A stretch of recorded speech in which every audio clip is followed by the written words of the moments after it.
It was the most amazing experience of my life, being able to serve our country. Just the honor of everything. After 21 years of being in the Army, I retired as a Sergeant First Class. From my experience, the Army was very supportive of me and ended up staying for another 12, 13 years. Probably the 10-year mark dawned on me that the Navy was my life. How many women have been fortunate enough to say, I served my country? When you think of a veteran, do you picture a woman? Did you know that women have served in many roles in the United States military for centuries? Women in the American Revolution often followed their husbands into the Continental Army, taking on roles such as washing, cooking, and mending clothes.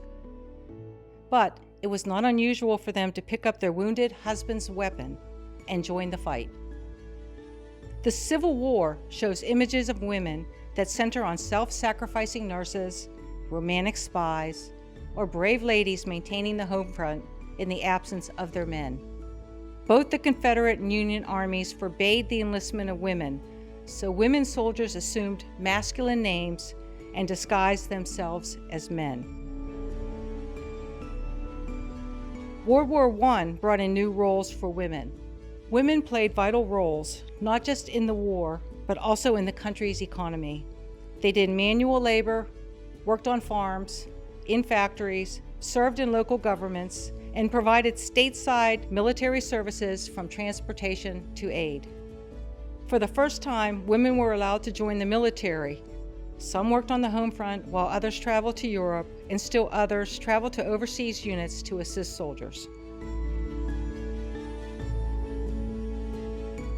World War II women filled jobs previously held by men, working in industries that were building supplies necessary for the war effort. It was in World War II when the women's service branches were established.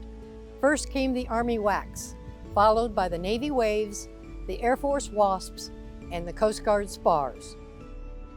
They took office and clerical jobs in the armed forces in order to free men to fight. They were nurses and truck drivers, mechanics and radio operators. Some flew military aircraft across the country, or they test flew newly repaired planes, and even trained anti-aircraft artillery gunners by acting as flying targets. At the end of the war, women made up over 2% of the armed services. When you fast forward 28 years to 1976, women were admitted to all the service academies and were integrated into the military. Their separate branch was no longer necessary. In 1993, women would serve on combat ships and fly as fighter pilots.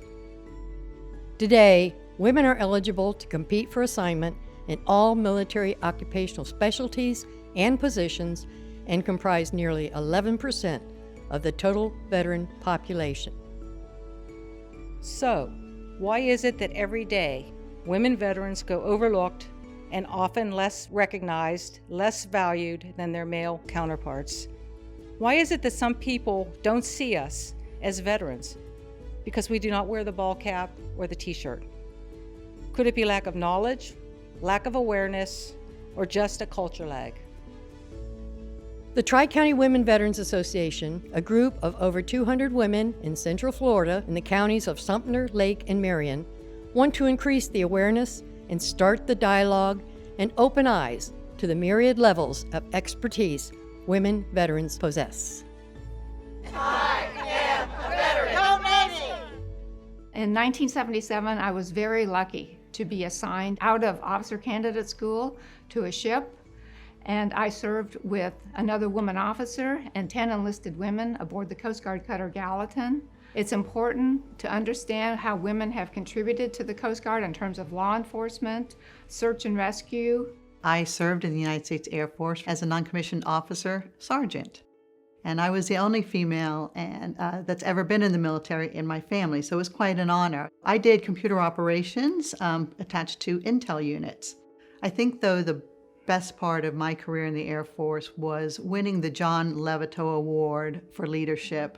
I did start out as a personnel specialist for a couple of years, and from then I went to recruiting school in Indiana, where I